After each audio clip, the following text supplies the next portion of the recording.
नमस्कार दोस्तों, स्वागत है आप सभी का स्टडी ऑनलाइन नीरज चैनल में। मैं नीरज नागफासे इस वीडियो में आपके लिए लेकर आया हूं 2 जुलाई के करंट अफेयर दोस्त का daily news analysis. So guys let's start. शुरू करते हैं। पीएम अनाउंस एक्सटेंशन ऑफ प्रधानमंत्री गरीब कल्याण अन्न योजना टिल नवंबर 2020। तो बात करते हैं यहाँ पर प्रधानमंत्री की जो गरीब कल्याण अन्न योजना है उसको एक्सटेंड कर दिया गया है नवंबर 2020 तक के, जो कि अभी जुलाई 2020 तक के उसका टेन्योर था।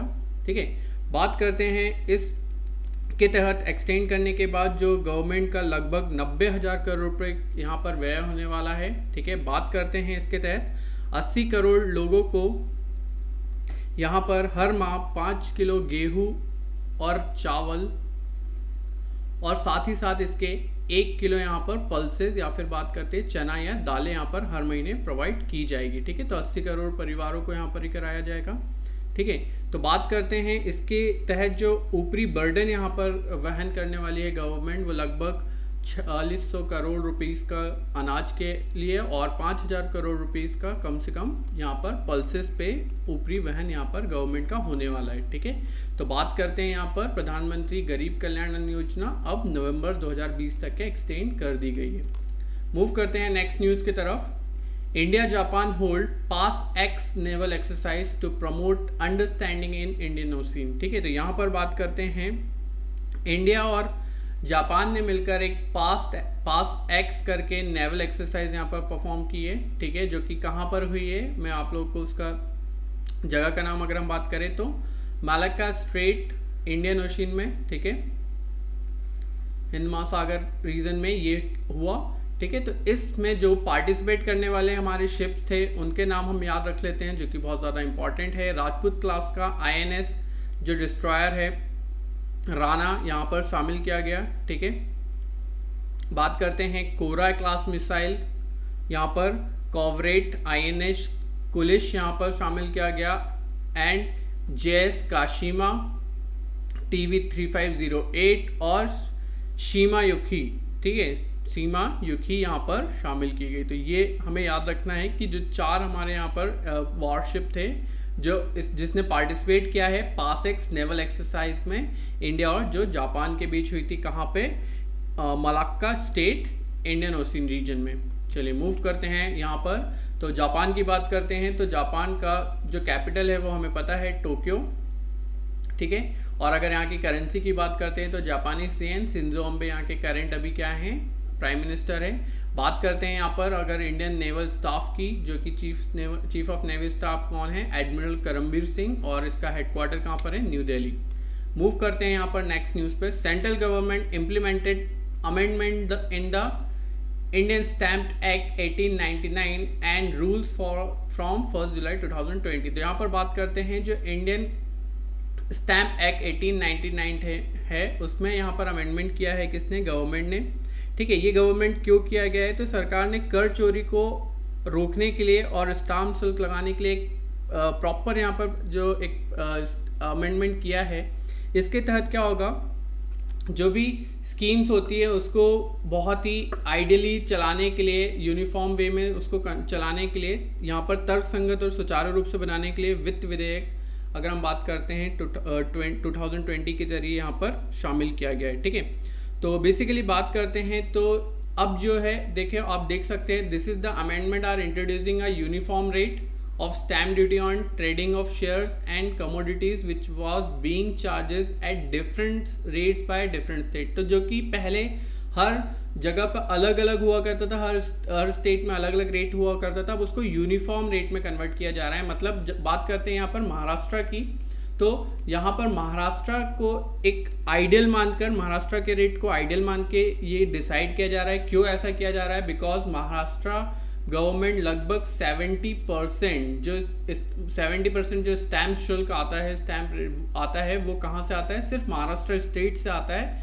दैट्स वाई महाराष्ट्र स्टेट के जो रेट है उसको यहाँ पर आइडियल मानकर अदर स्टेट के लिए भी वही अब कॉमन यूनिफॉर्मली रेट रखा जा रहा है। ठीक है, तो ये सारे अमेंडमेंट इस स्टैम्प के इस इंडियन स्टैम्प एक्ट 1899 में किया गया है, जो कि 1 जुलाई 2020 से यहाँ पर लागू कर दिया जाएगा। ठीक है, चलो मूव करते हैं नेक्स्ट न्यूज़ की तरफ। बात करते हैं, government declares entire Nagaland distributed disturbed area for 6 months under AFSPA act 1958। तो यहाँ पर 6 महीनों के लिए डिस्टर्ब एरिया यहाँ पर घोषित कर दिया गया है, किसको, नागालैंड को।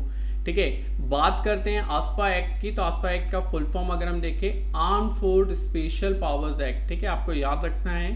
ठीक है, तो ये 1958 में ये स्पेशल पावर एक्ट यहाँ पर लाया गया था। ठीक है, और अभी अगर हम बात करें तो 2015 में एक एग्रीमेंट के थ्रू ये हटा दिया गया था, बट अभी फिर से ये वापस लगा दिया गया है। ठीक है, जो प्रॉपर तरीके से विड्रॉ नहीं हुआ था। ठीक है, क्यों ये ऐसा किया गया है, तो बात करते हैं।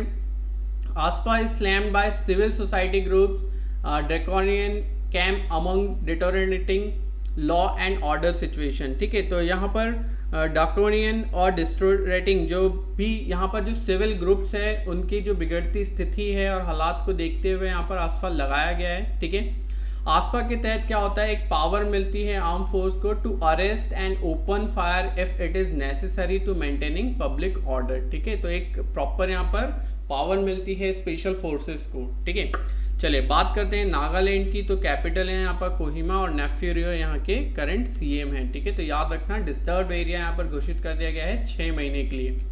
मूव करते हैं नेक्स्ट, यहाँ पर India Bangladesh form 50-50 joint venture company for LPG business in Bangladesh. ठीक है, तो यहाँ पर बात हो रही है, इंडिया और बांग्लादेश ने यहाँ पर एक एग्रीमेंट साइन किया है जिसमें इन्होंने एक जॉइंट वेंचर कंपनी बनाई है 50-50 पार्टनरशिप के साथ, जो कि लिक्विड पेट्रोलियम गैस का बांग्लादेश में बिजनेस करेगा। ठीक है, तो इस एलपीजी की बात करते हैं।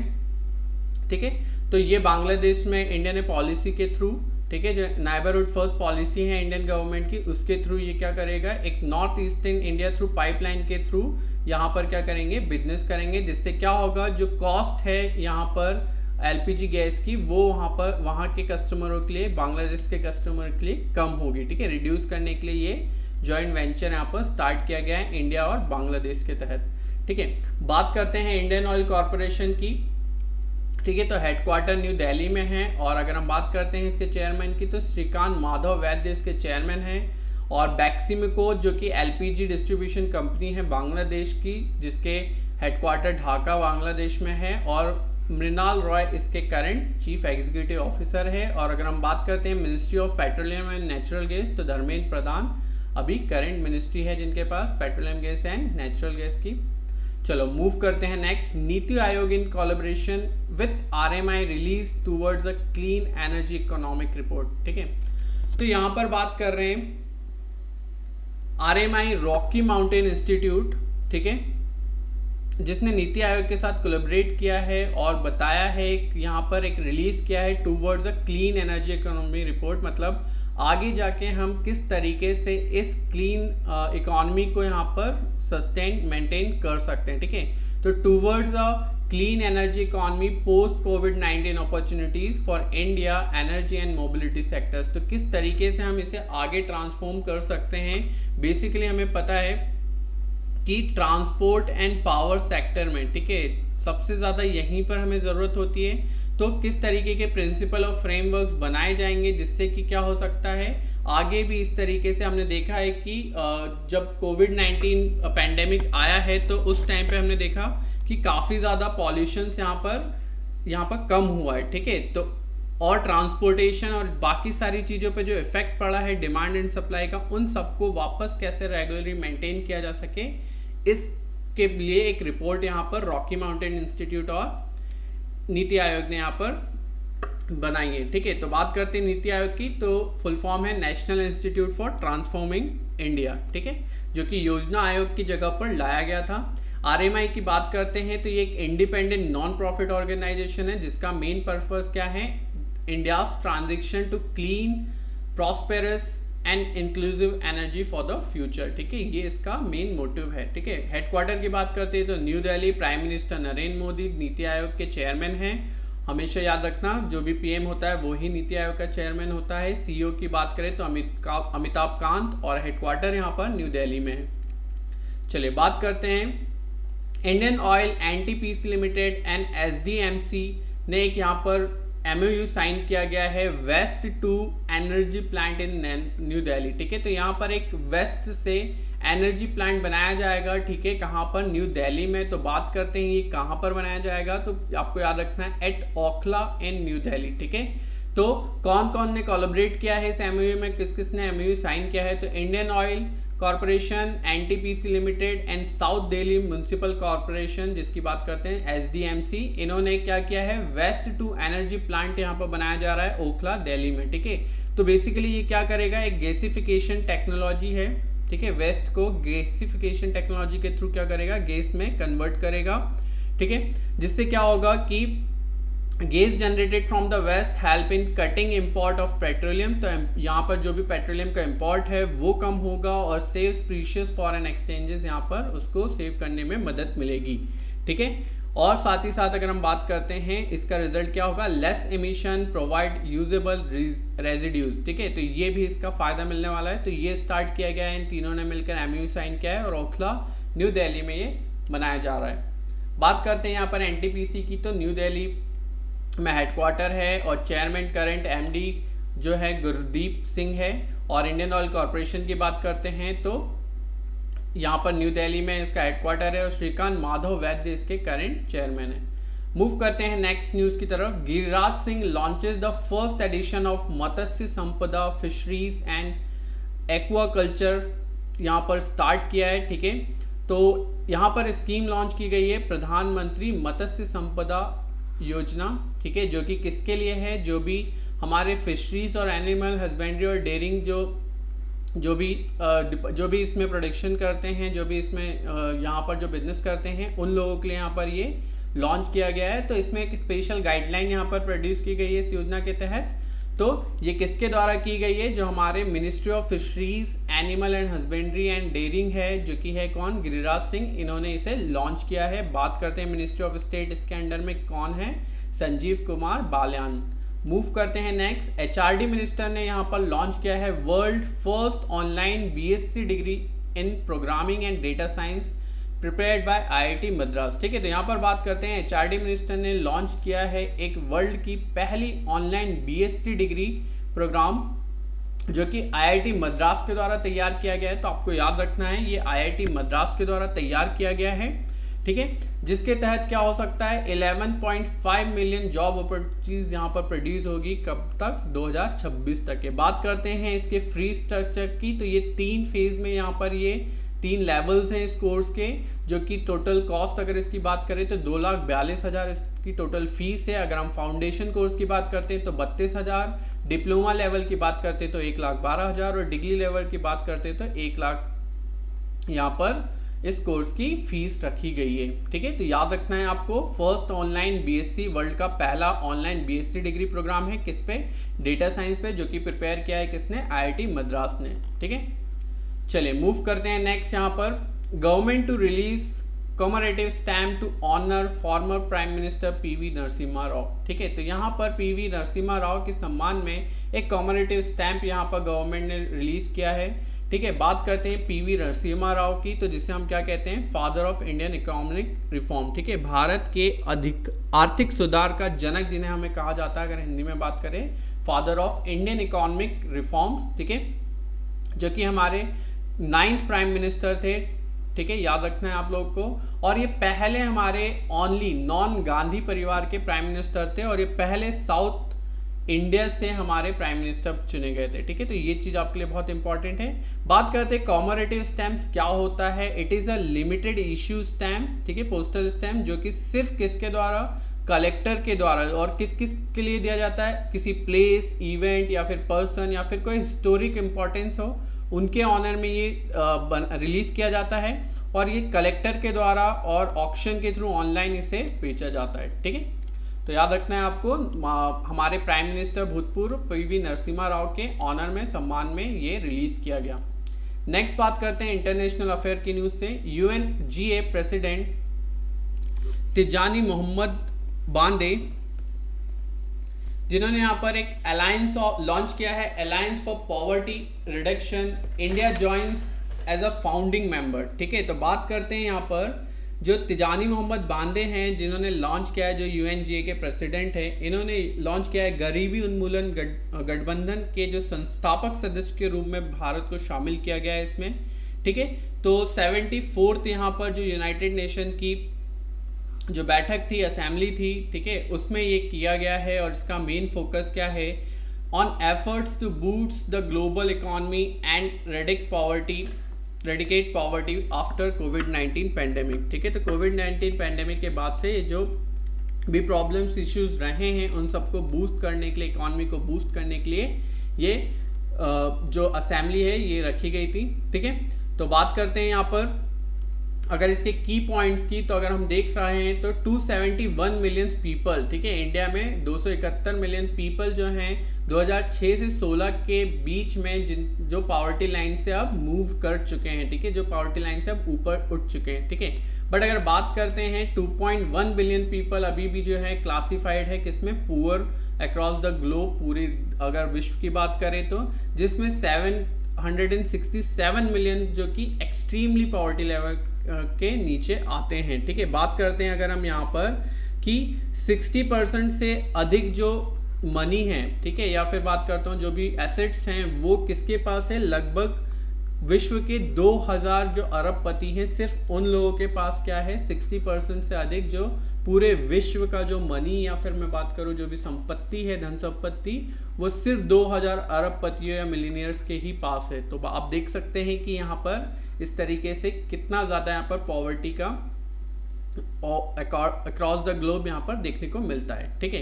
हेडक्वार्टर्स की बात करते हैं यूनाइटेड नेशन न्यूयॉर्क, और यहाँ पर अगर हम बात करते हैं एंटोनियो गुटेरेस, इसके क्या हैं, करंट सेक्रेटरी जनरल है। मूव करते हैं next, WTO dispute settlement body sets up panel against India ICT duties based on European unions complaint, ठीक है। तो यहाँ पर WTA जो कि वर्ल्ड ट्रेड ऑर्गेनाइजेशन है, इसका जो डिस्प्यूट सेटलमेंट बॉडी है इसका, उसने एक पैनल यहाँ पर बनाया है, एस्टेब्लिश किया है, किस लिए, यूरोपियन यूनियन ने यहाँ पर इंडिया के अगेंस्ट एक यहाँ पर इंपोर्ट ड्यूटी के लिए, ठीक है, यहाँ पर एक ड्यूटीज़ के लिए यहाँ पर कंप्लेंट यहाँ पर दिया है।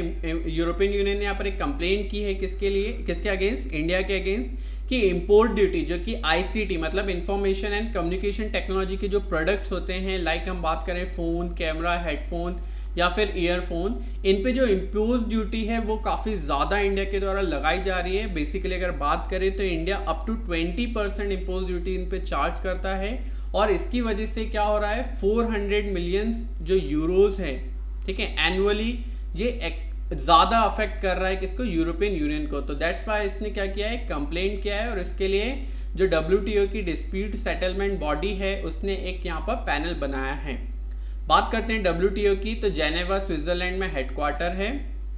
और अगर हम बात करते हैं इसके करंट डायरेक्टर जनरल की, तो रॉबर्टो अजेवेडो इसके करंट डायरेक्टर जनरल है। मूव करते हैं यहाँ पर, न्यूजीलैंड ने यहाँ पर कैंसिल कर दिया है 2021 का एपेक जो समिट होने वाला था, ठीक है, वो यहाँ पर ऑकलैंड में जो होने वाला था उसको यहाँ पर क्या कर दिया है, कैंसिल कर दिया गया है। तो एपेक की बात करते हैं, एशिया पैसिफिक इकोनॉमिक कॉर्पोरेशन की जो समिट थी 2020 की, वो अब यहाँ पर कैंसिल करके उसे बोल दिया गया है कि 2021 में हो सकता है ये वर्चुअली सबमिट किया जाएगा, ठीक है। बात करते हैं एपेक की, तो फुल फॉर्म आप लोगों को याद रखना है, एशिया पैसिफिक इकोनॉमिक कॉर्पोरेशन। और अगर एग्जीक्यूटिव डायरेक्टर की बात करते हैं यहाँ पर, तो डॉक्टर रेबेक्का फातिमा स्टामारिया, ठीक है, इसके करंट एग्जीक्यूटिव डायरेक्टर है, हेडक्वार्टर सिंगापुर है, और 1989 में इस्टेब्लिश किया गया था।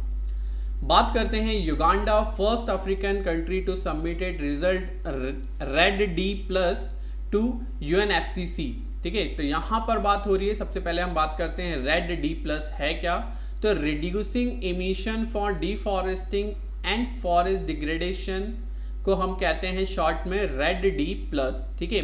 और United nation framework convention on climate change, ठीक है, UNFCCC जिसे हम बोलते हैं, ठीक है।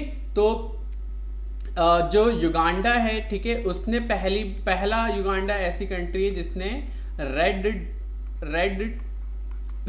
का जो लिस्ट है वो यहाँ पर रिजल्ट है वो यहाँ पर सबमिट किया है। इसके अंदर उसने बताया है कि कितना कार्बन डाइऑक्साइड इमिशन था, ठीक है, कितना उसने डिफॉरेस्टेशन को रिड्यूस किया है, कितना यहाँ पर पॉल्यूशन और ये सारी चीज़ें कंट्रोल की। तो ये सारी चीज़ों से रिलेटेड है ये रिजल्ट जो किसने, युगांडा ने पेश किया है। तो ये फर्स्ट कंट्री है जिसने ये बनाया है, ये रिजल्ट दिया है। बात करते हैं अब रेड की। तो यूएनएफसीसी ने डेवलप किया था रेड को, mechanism to reduce emission due to deforestation and forest degradation, तो इसलिए इसको ये बनाया गया है, ठीक है। और यूएनएफसीसी CCC की बात करते हैं तो इसका हेडक्वार्टर बॉन जर्मनी है। और पैट्रिका एस्पिनोसा जो कि मैक्सिको की है, ठीक है, पैट्रिका एस्पिनोसा जो कि मैक्सिको की है, इसके करंट एग्जीक्यूटिव सेक्रेटरी है। मूव करते हैं नेक्स्ट न्यूज़ की तरफ। वर्ल्ड बैंक ने यहाँ अप्रूव किया है $750 million for the MSME emergency response programme for the India, ठीक है। तो यहाँ जो MSME सेक्टर्स हैं, micro small and medium enterprises हैं, उनके लिए इमरजेंसी रिस्पॉन्स प्रोग्राम यहाँ पर के तहत $750 मिलियन का यहाँ पर एक मनी यहाँ पर अप्रूव किया है किसने, वर्ल्ड बैंक ने, ठीक है। तो ड्यू टू कोविड-19 क्राइसिस के कारण जो भी यहाँ पर प्रॉब्लम्स गई हैं MSME के लिए, तो उन सबको इम्प्रूव करने के लिए यहाँ पर $750 मिलियन US का यहाँ पर क्या किया गया है, मनी सैंक्शन किया गया है। और ये किसके द्वारा किया जाएगा, the international bank for reconstruction and development, IBRD जिसे बोला जाता है, ये इस लोन को प्रोवाइड कराया जाएगा, ठीक है। बात करते हैं जो इसके मैच्योरिटी पीरियड की। तो the loan has a maturity of 19 years including a 5 year of grace period, ठीक है। तो 19 ईयर्स का यहाँ पर इसकी मैच्योरिटी का पीरियड रखा गया है और लगभग 5 साल का इसमें ग्रेस पीरियड भी दिया गया है। बात करते हैं वर्ल्ड बैंकिंग, वॉशिंगटन DC इसका हेडक्वार्टर है और डेविड R मालपास इसके करंट डायरेक्टर जनरल है, ठीक है। बात करते हैं यहाँ पर FDI की। FDI up by $19 billion in financial year 2020 and portfolio investment down by 13.7 billion IIP data released by RBI, ठीक है। तो यहाँ पर बात करते हैं इंटरनेशनल इन्वेस्टमेंट पोजीशन IP जिसने एक डेटा रिलीज किया है जो RBI के द्वारा रिलीज किया गया है। इसमें बताया गया है जो कंट्री का फॉरेन डायरेक्ट इन्वेस्टमेंट है वो बढ़कर कितना हो गया है, 19 बिलियन यहाँ पर डॉलर हो चुका है। और बात करते हैं पोर्टफोलियो इन्वेस्टमेंट की, तो वो यहाँ पर डिक्लाइन होकर पहुँच चुका है 13.7 बिलियन ड्यूरिंग द 2019 एंड 20 के फाइनेंशियल ईयर में, ठीक है। बात करते हैं यहाँ पर कि पोर्टफोलियो इन्वेस्टमेंट और यहाँ पर FDI होता क्या है। तो FDI आप लोगों को पता है फॉरेन डायरेक्ट इन्वेस्टमेंट, अगर कोई भी बाहर की कंपनी, इंडिया की कंपनी या मैं बोलूँ अगर कोई भी विदेशी कंपनी, फॉरेन कंपनी अगर इंडिया में इन्वेस्ट करना चाहती है या इंडिया की किसी कंपनी में इन्वेस्ट करना चाहती है तो वो फॉरेन डायरेक्ट इन्वेस्टमेंट के थ्रू इन्वेस्ट कर सकती है, ठीक है। तो इसमें इन्वेस्टमेंट करने के 2 तरीके होते हैं, एक होता है ग्रीन लेबल, ठीक है, ग्रीन फील्ड, और एक होता है पोर्टफोलियो इन्वेस्टमेंट, ठीक है। 2 तरीके से ये इन्वेस्टमेंट होता है, एक ग्रीन फील्ड इन्वेस्टमेंट होता है, एक पोर्टफोलियो इन्वेस्टमेंट होता है। ग्रीन फील्ड इन्वेस्टमेंट में क्या होता है, जब आप कोई न्यू कंपनी यहाँ पर स्टार्ट कर रहे हो, ठीक है। और पोर्टफोलियो इन्वेस्टमेंट में क्या होता है, आप यहीं की किसी कंपनी के शेयर, बॉन्ड्स और उसमें अपनी हिस्सेदारी या फिर उसमें इन्वेस्टमेंट कर रहे हो, ठीक है। तो ये पोर्टफोलियो इन्वेस्टमेंट के तहत आता है। और अगर हम बात करते हैं FDI के तहत तो कम से कम 10% शेयर आपको FDI के अकॉर्डिंगली खरीदना ही पड़ता है, मिनिमम 10% का क्राइटेरिया होता है। चलिए तो बात करते हैं रिजर्व बैंक की। तो हेडक्वार्टर मुंबई में है। अगर हम बात करते हैं फॉर्मेशन कब हुआ था, स्थापना 1 अप्रैल 1935। करंट जो गवर्नर है शशिकांत दास और 4 डेप्यूटी गवर्नर होते हैं जिनमें से अभी करेंटली 3 ही डेप्यूटी गवर्नर यहाँ पर हैं। तो बिहू प्रसाद कानूनगो, महेश कुमार जैन एंड मिशेल देबात्रा पात्रा जो कि करंट अभी 3 डेप्यूटी गवर्नर है और 4th वन अभी यहाँ पर अपॉइंट नहीं किए गए हैं। चलिए मूव करते हैं। HDFC बैंक ने लॉन्च किया है ई किसान धन ऐप जो कि फार्मर्स के लिए यहाँ पर लॉन्च की गई है। और इस ऐप के थ्रू जो किसान हैं वो बहुत सारी जो भी बकेट ऑफ सर्विसेज जो बैंकिंग की होती है उसका फ़ायदा ले सकते हैं, ठीक है। और साथ ही साथ ये इन्फॉर्मेशन प्रोवाइड करेगी न्यू स्कीम ऑफ गवर्नमेंट, जो भी गवर्नमेंट की नई स्कीम है वो भी ये प्रोवाइड कराएगी, ठीक है। तो HDFC ने लॉन्च किया है ई किसान धन ऐप, ठीक है। HDFC की बात करते हैं, हेडक्वार्टर मुंबई में है। करंट चेयरमैन दीपक एस पारेख और मैनेजिंग डायरेक्टर यहाँ पर MD है आदित्य पुरी। मूव करते हैं इकोनॉमिक एंड बिजनेस न्यूज से। फिच ने यहाँ पर इंडिया की ग्रोथ फोरकास्ट को कम कर दिया गया है फाइनेंशियल ईयर 2002 टू 8% कर दिया है, और प्रोजेक्ट जो कंस्ट्रक्शन का है वो कॉन्ट्रैक्शन का है वो 5% ही रखा है 2021 के लिए। तो बात करते हैं जो करंट अभी फाइनेंशियल ईयर 2002 की जो ग्लोबल इकोनॉमिक आउटलुक जो फिच ने निकाली है उसको 9.5% से अप कर दिया है 8% सॉरी, ठीक है।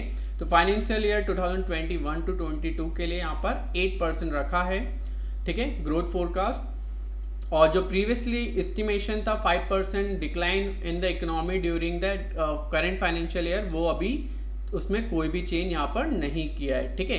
बात करते हैं फिच एक रेटिंग एजेंसी है जिसका हेडक्वार्टर है न्यूयॉर्क, और इयान लिनेल इसके करंट प्रेसिडेंट है। मूव करते हैं next, SAP India roll outs global Bharat programme to digitise MSME. तो यहाँ पर बात करते हैं जो सैप इंडिया प्राइवेट लिमिटेड जो कंपनी है, एक subsidiary of Germany based enterprises technology firm है, ठीक है, जिसने क्या स्टार्ट किया है, ग्लोबल भारत प्रोग्राम स्टार्ट किया है, किसके लिए, टू डिजिटाइज करने के लिए एमएसएमई सेक्टर्स को, ठीक है। तो जितने भी हमारे micro small and medium enterprises के जो भी सेक्टर्स हैं उनको ग्लोबल भारत प्रोग्राम के तहत यहाँ पर क्या किया जाएगा, उनको globally market place, digital skilling of for the work force and transforming business process यहाँ पर सिखाई जाएगी।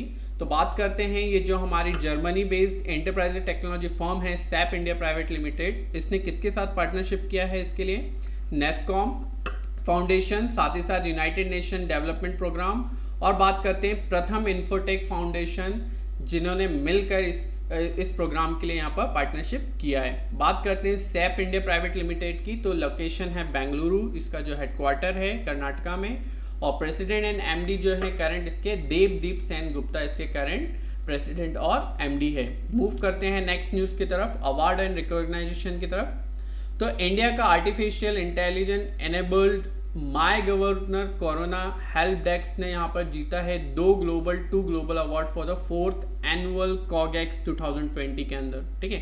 तो बात करते हैं इंडिया का जो आर्टिफिशियल इंटेलिजेंस एनेबल्ड है my government corona help desk, ठीक है, इसने 2 अवार्ड यहाँ पर जीते हैं। तो पहला है best innovation for covid society, और सेकंड है पीपल चॉइस अवार्ड कोविड-19 ओवरऑल विनर, ठीक है। तो ये 4th कॉजेक्स जो कि समिट था, ग्लोबल लीडरशिप समिट जो कि एआई और इमर्जिंग जो कि कहाँ पर हुआ था, लंदन में यहाँ पर हुआ था, ठीक है। तो आपको याद रखना है ये कहाँ हुआ था, जो कोजेक्स 2020 जो समिट है, ठीक है, ये कहाँ पर हुई थी, लंदन में हुई थी 8 to 10 जून के बीच में। और इसमें जो my government corona help desk है उसने 2 अवार्ड जीते हैं, best innovation for covid society and people's choice covid overall winner, ठीक है। और बेसिकली बात करते हैं किसने डेवलप किया है, तो जियो हैप्टिक टेक्नोलॉजी लिमिटेड ने इसे डेवलप किया है, किसके कोलैबोरेशन के साथ, व्हाट्सएप की टीम के कोलैबोरेशन के साथ। तो बात करते हैं यहाँ पर माय गवर्नमेंट हेल्प डेस्क की, तो जिसके जो सीईओ और जो फाउंडर है ऑफ जियो हैप्टिक वो है आकृत वैश्य, और current CEO of my government कौन है, हम अभिषेक सिंह, और ये कॉग्निजेंस एक्स जो है उसके फाउंडर है चार्ली मुइर हेड। और बात करते हैं को फाउंडर की, तो तबीता गोल्डस्टब यहाँ पर इसके को फाउंडर है, और हेडक्वार्टर इसका है कहाँ पर, लंदन में, जहाँ पर ये समिट हुआ था, जहाँ पर ये अवार्ड दिया गया था, ठीक है। चलो बात करते हैं allrounder Ravindra Jadeja name the most valuable player of India by Wisden, ठीक है। तो यहाँ पर बात हो रही है विजडन की जो कि हम बात करते हैं यहाँ पर विजडन जो एक बुक है, क्रिकेट की बाइबल जिसे कहा जाता है, ठीक है। तो उसके तहत यहाँ पर रविंद्र जडेजा को मोस्ट वैल्यूएबल प्लेयर की लिस्ट में ऑलराउंडर में शामिल किया गया है, और जो इसकी रेटिंग है अगर हम बात करें 97.3 इसको रेटिंग किया गया है, जो कि सेकंड मोस्ट वैल्यूएबल प्लेयर है आफ्टर मुथैया मुरलीधरन, ठीक है। जो मुथैया मुरलीधरन थे उनके बाद जो ये रेटिंग है ये second most valuable test player of the 12th century के जो थे। तो 21st सेंचुरी के किसे सिलेक्ट किया गया है यहाँ पर, स्पिनर और ऑलराउंडर जिसे हम कहते हैं रविंद्र जडेजा को।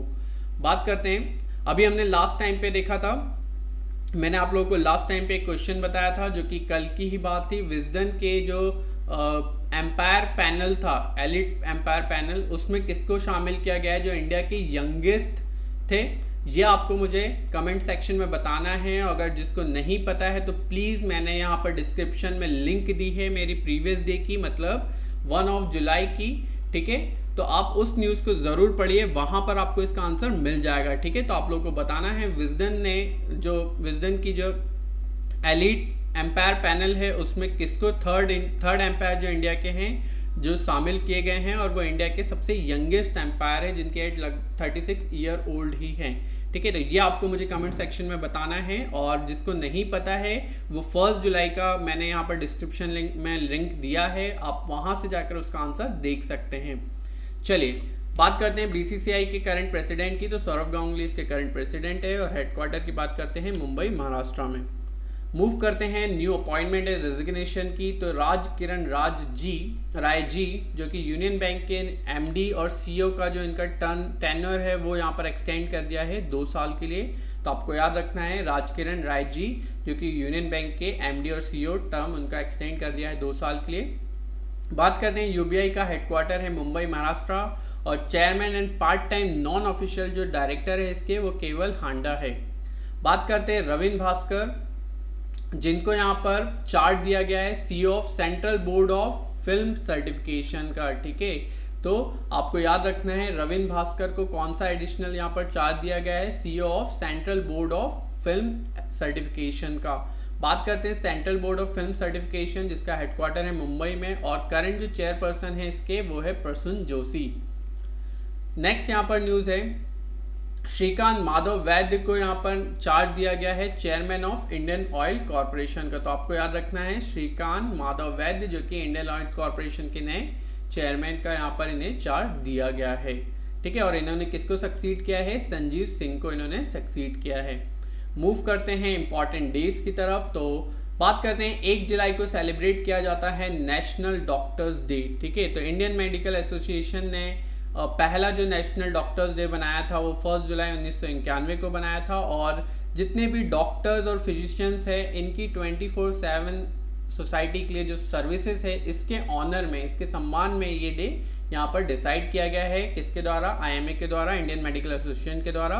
तो 1 जुलाई को मनाया जाता है नेशनल डॉक्टर्स डे, ठीक है। और इस साल के अगर थीम की हम बात करते हैं तो लेसन्स द मॉर्टेलिटी ऑफ कोविड-19, ठीक है। तो यहाँ पर जो मॉर्टेलिटी रेट है कोविड-19 को उसको कम करने के लिए यहाँ पर थीम बनाई गई है, ठीक है। तो लेसन्स द मॉर्टेलिटी ऑफ कोविड-19। बात करते हैं आईएमए की। तो नेशनल जो प्रेसिडेंट है वो है Ranjan Sharma, honorary secretary general जो है वो आरवी अशोकन है, और जो हेडक्वार्टर है आईएमए का वो है न्यू दिल्ली में।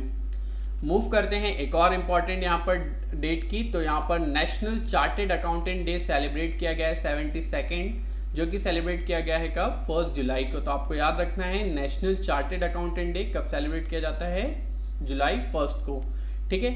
तो ये भी institute of chartered accountant ICA के द्वारा 1949 से ये जो चार्टेड अकाउंट है उससे यहाँ से स्टार्ट किया गया है। तो ये 72 सेलिब्रेशन ऑफ द डे था, और इस बार की जो थीम है वो क्या रखी गई है, transforming the future enabling excellence and augmented trust, ठीक है। तो यहाँ पर जो थीम रखी गई है 2020 की नेशनल चार्टेड अकाउंटेंट्स डे की, वो रखी गई है transforming the future enabling excellence augmenting trust, ठीक है। बात करते हैं इसके हेडक्वार्टर की। तो न्यू दिल्ली इसका हेडक्वार्टर है, और करंट प्रेसिडेंट की अगर हम बात करें चार्टेड अकाउंटेंट अतुल कुमार गुप्त इसके करंट चार्टेड अकाउंटेंट है। बात करते हैं यहाँ पर इम्पॉर्टेंट बुक की। तो यहाँ पर जो इम्पॉर्टेंट बुक है जो कि राइटर है प्रिया मावत, ठीक है, जो कि प्रियमवत जो कि इसके करंट जो बुक के राइटर हैं। इन्होंने एक बुक रखी है भारतीय लोकतंत्र का कोर्स, कुछ विसारी भिखारी ध्वनियाँ, ठीक है। अगर हम इस बुक की बात करते हैं तो भारतीय लोकतंत्र का कोर्स, कुछ विसारी भिखारी ध्वनियाँ, ठीक है। ये रिलीज़ की जाएगी 2021 में, ठीक है। और इसके हिंदी बुक पॉकेट बुक ने इसे पब्लिश किया है। तो पेंगुइन रैंडम हाउस इंडिया के द्वारा इसे पब्लिश किया गया है, उसका जो डिवीज़न है इंडिया पॉकेट बुक। तो प्रियमवत की ये जो नई बुक है भारतीय लोकतंत्र का कोर्स, कुछ विसारी भिखारी ध्वनियाँ, ठीक है। तो ये आपको याद रखना है। तो गाइज ये थे हमारे आज के 2 जुलाई के करंट अफेयर्स न्यूज़। तो गाइज अगर आपको वीडियो अच्छा लग रहा है, आपके इंपॉर्टेंट न्यूज़ यहाँ पर कवर हो रहे हैं, तो प्लीज़ लाइक शेयर ज़रूर कीजिए। और अभी तक के आपने लेटेस्ट अपडेट के लिए अगर मेरे चैनल स्टडी ऑनलाइन नीरज को सब्सक्राइब नहीं किया है तो इसे जल्दी से सब्सक्राइब कीजिए ताकि आपको इसके लेटेस्ट अपडेट मिलते रहें। तो गाइज आज के लिए यहीं अलविदा लेते हैं। Thank you so much guys, take care, so keep learning, keep watching study online Neeraj, time for success. धन्यवाद।